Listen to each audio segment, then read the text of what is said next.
Ndugu mpenzi na msikilizaji wa Radio Maria Tanzania, tunaletea kipindi katika mfululizo wa vipindi vya Mbiu ya Heri tunavyotoa kutoka hapa Seminari Kuu ya Kitaifa ya Familia Takatifu Mwenda Kulima. Maada ambayo tutaiwasilisha ni juu ya elimu ya nyumbani katika maandiko matakatifu. Tuanze kwa sala.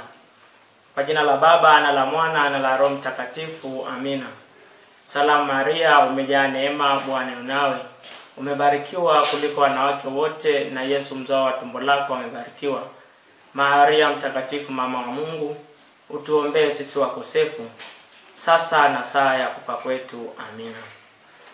Kwa majina, mimi ni Frateri Isaya Primo Nyami kutoka Jimbo Katoliki Sumbawanga, ninayesoma masomo ya teolojia mwaka wa kwanza. Miongoni mwa mambo ambayo yamesaulika katika jamii zetu ni pamoja na elimu ya nyumbani na malezi. Elimu ya nyumbani ni elimu ambayo mafundisho na maelekezo yote anayoyapata mtoto yanatoka kwa mzazi au mlezi wa mtoto husika.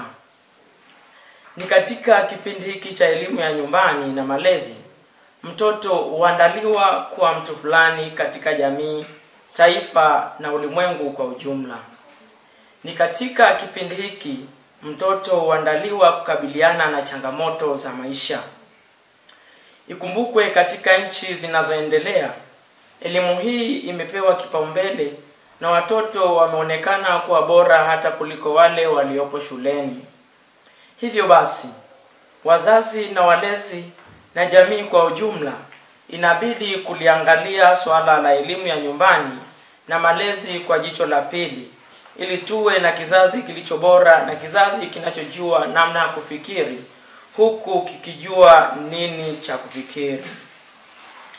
Elimu ya nyumbani ni msingi wa malezi ya mwanadamu, na katika maandiko matakatifu dhana hii ina nafasi ya pekee sana.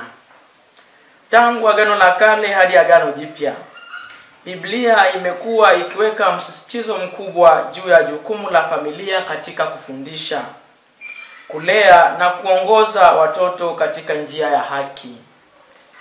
Kinyume na elimu ya taasisi kama shule, elimu ya nyumbani ina msingi katika mahusiano ya moja kwa moja kati ya wazazi na watoto. Lengo la kazi hii ni kuchambua na kuonyesha jinsi Biblia takatifu inavyoweka msisitizo juu ya elimu ya nyumbani, umuhimu wake katika maisha ya kiroho na kijamii, pamoja na wajibu wa kila mzazi au mlezi katika kujenga kizazi kinachomcha Mungu. Elimu ya nyumbani katika Agano la Kale. Katika Agano la Kale, elimu ya nyumbani ilikuwa ndiyo njia kuu ya kupitisha maarifa ya kiimani, mila na sheria za Mungu. Wazazi waliagizwa kuwa walimu wa kwanza wa watoto wao. Katika kitabu cha Kumbukumbu la Torati sura ya 6 aya ya 6 hadi ya 7 tunasoma, na maneno haya ninayokuamuru leo yatakuwa katika moyo wako, nawe uwafundishe watoto wako kwa bidii, na kuyanena ukiwa umeketi nyumbani mwako, na uendapo njiani, na ulalapo na uondokapo. Mstari huu unaweka msingi wa wazi kwamba elimu ya kiroho na kimaadili inapaswa kuanzia nyumbani, ikiambatana na mazoea ya kila siku ya maisha. Kitabu cha Mithali sura ya 22 aya ya 6 nacho kinasema, mlee mtoto katika njia impasayo, naye hata iacha hata atakapokuwa mzee. Huu ni msingi wa kuaminika unaonesha kuwa elimu ya nyumbani ina matokeo ya kudumu kwa maisha ya mtoto. Katika familia ya Kiyahudi, baba na mama walikuwa na wajibu wa kufundisha watoto wao historia ya taifa la Israeli, sheria za Musa na kumcha Mungu. Wazazi kama Ibrahimu walionyesha mfano mzuri kwa kutii sauti ya Mungu na kuwa tayari kumuongoza mwanao Isaka katika ibada. Mwanzo sura ya 22. Elimu ya nyumbani katika Agano Jipya. Agano Jipya linaendeleza wazo la elimu ya nyumbani kwa kuonesha nafasi ya familia kama shule ya kwanza ya imani na maadili. Yesu alilelewa katika familia ya Kiyahudi iliyojikita katika mafundisho ya Torati.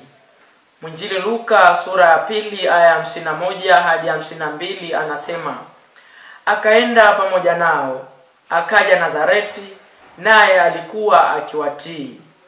Naye Yesu akaendelea kukua katika hekima na kimo, akimpendeza Mungu na wanadamu. Mtume Paulo pia aliandika kuhusu wajibu wa wazazi katika malezi ya kiroho. Rejea waraka wa Mtume Paulo kwa Waefeso sura ya 6 aya ya 4 anaposema, nanyi akina baba, msiwachokoze watoto wenu, bali waleeni katika adabu na maonyo ya Bwana. Hii ni dhihirisho kuwa malezi ya kiimani si jukumu la jamii au kanisa pekee, bali linaanzia katika nyumba. Timotheo, mmoja wa wafuasi wa karibu wa Paulo, alisifiwa kwa imani yake iliyotokana na malezi ya nyumbani. Paulo alimkumbusha, nawe uyajue maandiko matakatifu tangu utoto wako. Timotheo wa 2 sura ya 3 aya ya 15. Hii ni ithibati kuwa mama yake Eunuke na bibi yake Loisi walikuwa walimu wa nyumbani walioweka msingi wa imani yake. Waraka wa 2 wa Mtume Paulo kwa Timotheo sura ya 1 aya ya 5. Umuhimu wa elimu ya nyumbani kwa maendeleo ya imani. Elimu ya nyumbani hujenga msingi wa imani thabiti ambayo si rahisi kutikiswa na mawimbi ya dunia. Watoto wanaolelewa katika mazingira ya maombi, usomaji wa maandiko na heshima kwa Mungu huwa na nafasi kubwa ya kudumu katika njia ya haki. Katika kitabu cha Mithali sura ya 1 aya 8 hadi ya 9 tunasoma, sikiza mwanangu mafundisho ya baba yako, wala usiache sheria ya mama yako. Hii inaonesha kuwa ushirikiano wa wazazi katika malezi huzaa matunda ya baraka. Familia inayosali pamoja hukaa pamoja.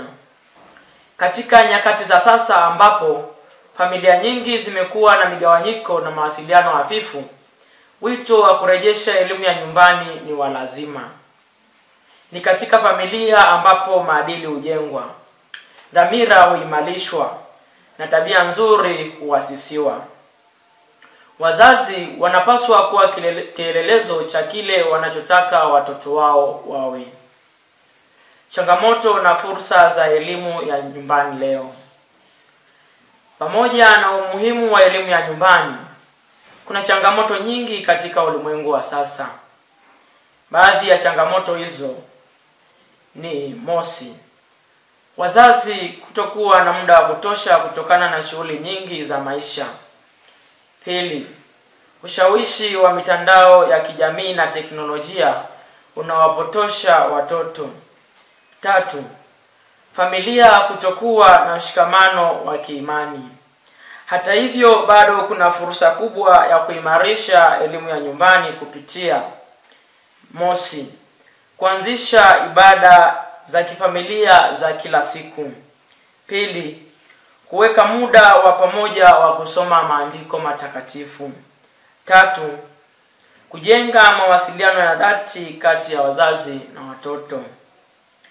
Katika waraka wa kwanza wa Mtume Paulo kwa Timotheo sura ya 5 aya ya 8 tunasoma, lakini mtu yeyote asiyejali wake wa nyumba yake, hasa walio wa nyumbani mwake, ameikana imani, tena ni mbaya kuliko mtu asiyeamini. Hii inasisitiza umuhimu wa malezi ya kiroho ndani ya familia. Hitimisho na wito wa kiroho. Elimu ya nyumbani katika maandiko matakatifu ni dhihirisho la mpango wa Mungu wa kujenga kizazi kitakatifu chenye kumcha na kumtumikia. Familia ni shule ya kwanza ya imani na kila mzazi ni mwalimu wa kwanza wa kiroho. Malezi haya hujenga msingi wa maadili, imani na hekima ya maisha. Katika dunia ya leo yenye changamoto nyingi, elimu ya nyumbani ni mwanga wa matumaini na chombo cha kufanikisha mapinduzi ya kiroho. Ni wajibu wa kila mzazi au mlezi kuhakikisha kwamba watoto wao wanalelewa katika kweli ya neno la Mungu kwa maombi, ibada na ushuhuda wa maisha. Wito wa Biblia ni dhahiri: ufundishe mtoto njia impasayo. Mithali sura ya 22 aya ya 6. Tukifanya hivyo, tutaweza kuwa na kizazi chenye kumcha Mungu, chenye hekima na chenye kuleta mabadiliko chanya katika dunia. Dondoo za teolojia na marejeo ya maandiko. Elimu ya nyumbani imekuwa sehemu ya mpango wa Mungu tangu mwanzo wa historia ya wokovu. Teolojia ya malezi ya familia inasisitiza kwamba familia ni kanisa dogo ambapo imani hupandwa, hukua na kuimarika. Mtakatifu Yohane Chrysostom aliwahi kusema, familia inayojikita katika maandiko matakatifu na maombi ni mfano wa mbingu duniani. Hili linaonyesha kuwa nyumba yenye ibada na mafundisho ya neno la Mungu huleta uzima wa kiroho. Papa Yohane Paulo wa pili katika waraka wake Familiaris Consortio alisisitiza kuwa familia ndiyo mahali pa kwanza ambapo mtu hujifunza upendo wa kweli, huruma na msamaha, pamoja na misingi ya maisha ya Kikristo. Mtakatifu Agustino alieleza kuwa mtoto anaelelewa katika njia ya Bwana huwa si mali ya dunia, bali wa ufalme wa Mungu. Hii inasisitiza umuhimu wa elimu ya nyumbani katika malezi ya watakatifu wa baadaye. Katekisimu ya Kanisa Katoliki namba 2223 inasema, wazazi ndio walezi wa kwanza wa imani kwa watoto wao. Wana wajibu wa kushuhudia Injili na kuishi kwa mfano wa maisha ya Kikristo. Rejea muhimu za maandiko kuhusiana na elimu ya watoto katika maandiko matakatifu. Kumbukumbu la Torati sura ya 6 aya 6 hadi 7, fundisha watoto nyumbani na njiani. Kitabu cha Mithali sura ya 22 aya 6, mlee mtoto katika njia impasayo. Kitabu cha Mithali sura ya 1 aya 8 hadi 9, sikiza mafundisho ya baba yako. Waraka wa Mtume Paulo kwa Efeso sura ya 6 aya ya 4, wazazi waleeni watoto katika adabu ya Bwana. Waraka wa pili wa Mtume Paulo kwa Timotheo sura ya 1 aya ya 5 na sura ya 3 aya ya 15. Timotheo alifunzwa imani tangu utoto na nyumbani. Kitabu cha Mwanzo sura ya 18 aya ya 19, Ibrahimu ataagiza nyumba yake wamche Bwana. Kitabu cha Yoshua sura ya 24 aya ya 15, mimi na nyumba yangu tutamtumikia Bwana. Hitimisho la kiteolojia. Maandiko yanatufundisha kuwa familia ni chombo cha Mungu cha kupitisha imani kutoka kizazi hadi kizazi. Kwa kulinda na kuendeleza elimu ya nyumbani, tunalinda moyo wa kanisa, tunajenga jamii ya haki na tunaleta utukufu kwa Mungu katika kizazi hiki na kijacho. Elimu ya nyumbani na wito wa kiroho katika familia. Katika mazingira ya kifamilia ndipo wito wa maisha ya kiroho huanza kuchipua. Maisha ya sala, ibada, upendo wa jirani na moyo wa huduma hufundishwa nyumbani kabla ya kuimarishwa katika maisha ya kanisa. Familia ni bustani ya wito mbalimbali wa Kikristo: wito wa ndoa takatifu, upadre, utawa na hata maisha ya utume. Katika Injili ya Luka sura ya 1 aya 5 hadi ya 25 tunamwona Zakaria na mkewe Elizabeti, familia ya kikuhani waliomlea Yohane Mbatizaji katika mazingira ya utakatifu na ibada. Hii ni thibitisho kuwa elimu ya nyumbani ina nafasi ya kumwandaa mtu kwa ajili ya huduma ya Mungu. Vivyo hivyo, Maria alipokea wito wa kipekee wa kumzaa Masia akiwa katika mazingira ya kifamilia chini ya ulinzi wa Yosefu. Kwa hiyo, familia ni ardhi takatifu ambapo mipango ya Mungu kwa mwanadamu huanzia. Katika kitabu cha kwanza cha Samueli sura ya 1 aya ya 24 hadi ya 25 tunamuona Hana akimleta mtoto wake Samueli kwa Bwana, akitimiza nadhiri ya kumlea kwa utakatifu. Elimu ya nyumbani kwa Samueli ilikuwa kiini cha wito wake wa kinabii. Katika nyakati za leo, familia zenye mizizi ya imani zinahitajika kuwa chimbuko la viongozi wa kiroho wa baadaye. Mchango wa wazazi kama walimu wa imani. Katika mpango wa Mungu, wazazi wana nafasi ya kipekee kama wahubiri wa kwanza wa Injili kwa watoto wao. Hawatakiwi kuwa wataalamu wa teolojia bali mashuhuda wa maisha. Mtoto anayeona sala, upendo na msamaha kila siku kutoka kwa wazazi wake anakuwa akiwa na picha ya Mungu aliye hai. Baba Mtakatifu Francisco anasema, wazazi wanapowahubiria watoto wao habari za Yesu kwa maneno na matendo, familia yao huwa kweli shule ya imani. Katika maisha ya watakatifu wengi, tunaona jinsi familia zao zilivyokuwa chanzo cha utakatifu wao. Mtakatifu Teresia wa Lisieux alilelewa na wazazi watakatifu Luisi na Zeria Martini. Familia hii ilimpa msingi wa sala, sadaka na unyenyekevu. Kwa hiyo, wazazi wanaoishi imani yao kwa dhati huwatayarisha watoto wao kuwa mashuhuda wa Injili katika dunia yenye changamoto nyingi. Ushirikiano kati ya familia na kanisa katika elimu ya imani. Ingawa familia ni mahali pa kwanza pa elimu ya kiroho, kanisa linahitajika kama mlezi na msaidizi wa safari hiyo. Ushirikiano katika familia na kanisa unasaidia kuimarisha mizizi ya imani na kuleta mwendelezo wa mafundisho ya Kikristo. Katika kitabu cha Matendo ya Mitume sura ya 2 aya ya 42 hadi ya 47 tunaona jumuiya ya waamini walioishi pamoja, waliosali pamoja na walioshirikiana mali na chakula. Huu ni mfano wa jumuiya ambayo familia zinapaswa kuwa sehemu yake. Mafunzo ya katekisimu, ibada za watoto, sakramenti na makundi ya vijana ni njia ambazo kanisa linaweza kusaidia familia katika kutekeleza jukumu lao la kimisionari.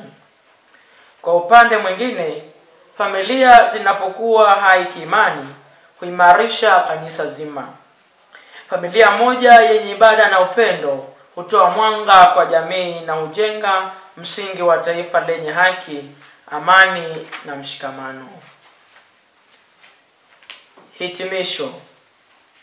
Familia takatifu ni kielelezo kinachotufundisha jinsi ya kuunganisha elimu ya nyumbani na maadili ya maandiko matakatifu pamoja na maisha ya kila siku.